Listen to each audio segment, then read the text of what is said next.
Hello to all my Facebook friends and family and my supporters, and yes, even some of those that I know hate every time I put something out, but that's all right.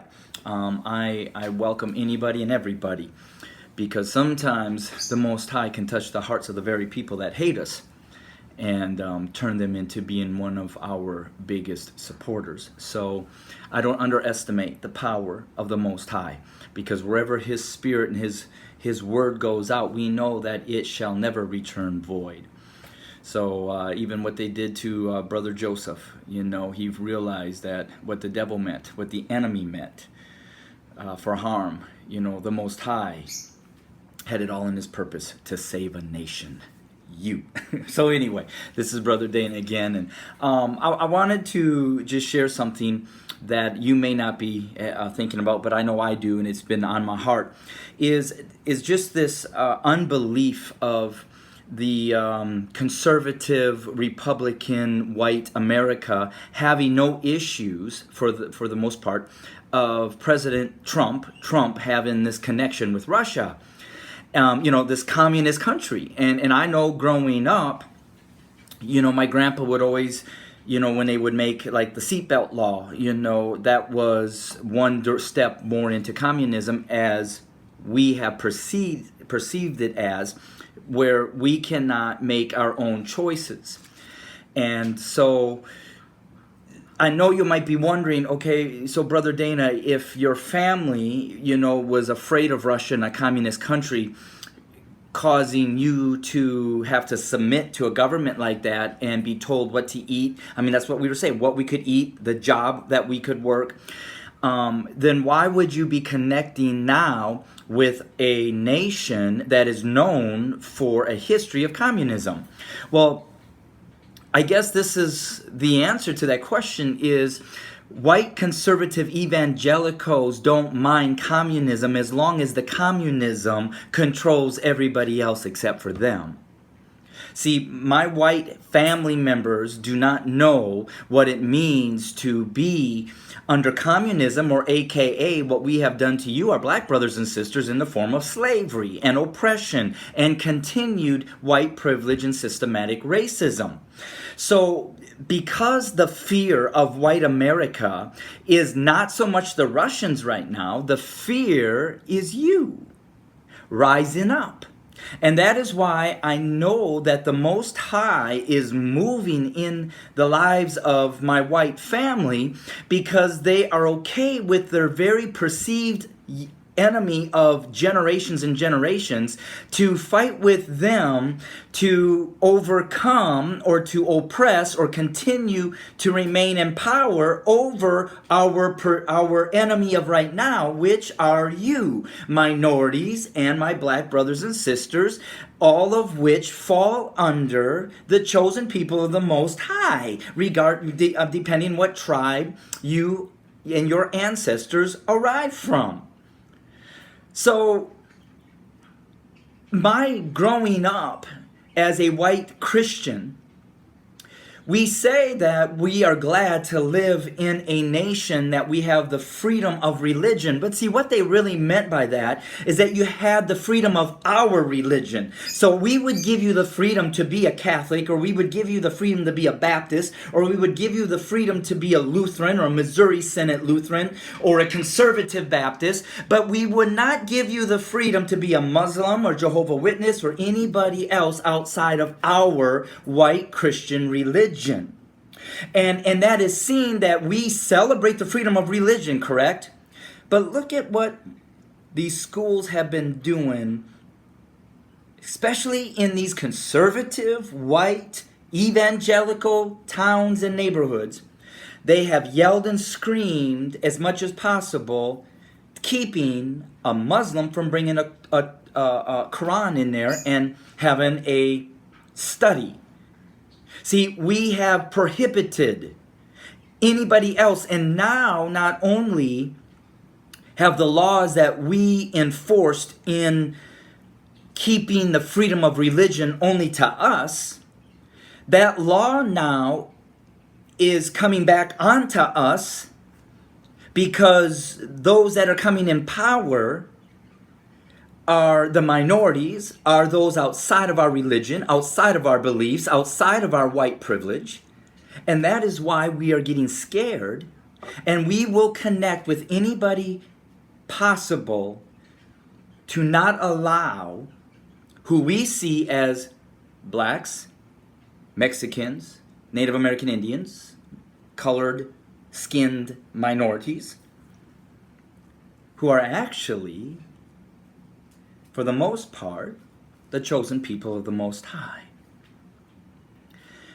My white Gentiles have not come to that realization, but that fear is there, and they don't understand that fear. They don't understand that hate. They think it's about skin color. And to them it is. But this goes way deeper. That is why when I read a little article about President Trump improving on his racism. Okay, how do you improve on your racism? By watching a movie? Racism is not transformed necessarily in the mind, it's transformed in the heart. And first you have to have a heart to even care, to then allow your mind to observe and then say, oh my gosh, what I've been taught is not right. Blacks aren't lazy. Blacks, I remember growing up, and I will not use the N-word at all, but I remember growing up, and I was on my way to college, and I went to a relative's place in a bigger city in Iowa, which you don't get real big, but bigger city. And when we were driving through I won't even say a neighborhood, but a street, kind of almost like a 4-lane street, there was homes, and I could see with my eyes that there was several black individuals. And this cousin friend of mine looked at me, about my parents' age, and said, you know who they are, right? And I'm like, what, do I know who they are? And she said, yeah, those are porch monkeys. They're so lazy, all they do is have enough energy to get onto the porch once a month to get your welfare check. But the true history is that there is so much underneath that is true that makes that statement completely false. And so I'm just saying that to reiterate, the hatred that is so much there has to come more than just the skin color, and that is why I do believe it's because you are the chosen people of the Most High, and there's this innate jealousy and fear of you. And we classify that fear because you're black, because you're uncivilized, because you're lazy, because you're this, because you're that. That is why you are the way that you are. And so, again, this country, to a major degree, if you want to say, is always been a communist country. White privilege dictates what is allowed and what is not. And if you do not fall in that white privileged, especially the conservative Republican today, Christian evangelicalism,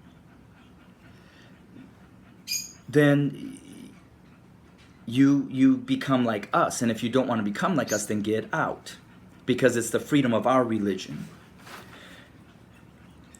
And then, of course, you are even below all of that, because we have never recognized you as humans, and let alone somebody created in the image of the Most High, and then even beyond that, the very chosen people of the Most High, Hebrew Israelites. So in this story that I saw on CNN, and I put it on my Facebook page, they're talking about how President Trump has the ability to pull the security clearance from Mueller, and I wrote down this notes, and there's like a list of 10 other people. And when they were showing the list of those 10 people, they were everybody that has spoken in one way or another against Trump. And so now I guess by taking this clearance, security clearance, he can't do certain things. I don't know the logist. But again, that's a form of communism, because now what they're saying is that you will have to say who you voted for, and your actions will indicate who you voted for. And so if President Trump wants to take away your freedom to do anything against him, he does, and that's communism. But again, those who support Trump are not going to worry about it, because those are also the traitors of the white evangelical conservative religion and way of doing things. They're also traitors. So control them, because ultimately they may be the weak spot in the chain that is going to allow the people that we hate so intensely and fear so greatly kind of to come in. So you have to eliminate even the so-called white traitors. And that would be anybody that is going to come against this regime of, hey, we're okay with communism as long as it controls everybody else and not us. So anyway, that is, my tidbit about, why I am seeing my white family members really having no problem. And I have a close family member that even admitted that he does not like Trump anymore, and that but is, who else? I sure in the heck am not going to have a woman in there, especially after 8 years of a black man. We need somebody, even though I don't like them, we need somebody, though, to start setting us up back to where it was. White, black, women, and others in between there. So, if you have any feedback, any questions, please let me know. Again, there is my webpage. Kind of like that shot. Anyways, there's my webpage, www.onelovesociety.love, onelovesociety.love. If you're blessed by anything that the Most High may have me do, I'm put up a link that if you have an offering and a gift for One Love Society, I have a PayPal account. And if not, again, my motive is not finances. And I know that I always will get some people that, and rightfully so, may believe that my motivation in this now is for finances and resources so that I can live off the backs of those that support me. But I'm going to take that chance, because after all, I know that the Spirit of the Most High that rides in me and rides in you will remove anything and everything that is trying to separate us from joining forces to awaken the precious people of the Most High, and to even awaken the eyes of the Gentiles that are willing to be grafted in. And for you, if you are a Gentile watching this, we have set up a Facebook page called Gentiles Grafted In. A young lady, again, that is a white Gentile sister of mine. I think she's around 18 or 20 years old. The Most High spoke to her. And her name is Kaylee. And so she contacted me and she said, how can I help? How can we spread this good news? And I said, let's make a Facebook page. And so since she's quite younger than me, and I am Facebook and media stuff challenged, in a couple of months I'll be 46. So I'm not old, but when I was in high school, we were still on typewriters. So that does tell you that we did get one computer in our school, those great big screens with the green, and I mean, man, they were huge. So anyways, I'm learning how to use this stuff.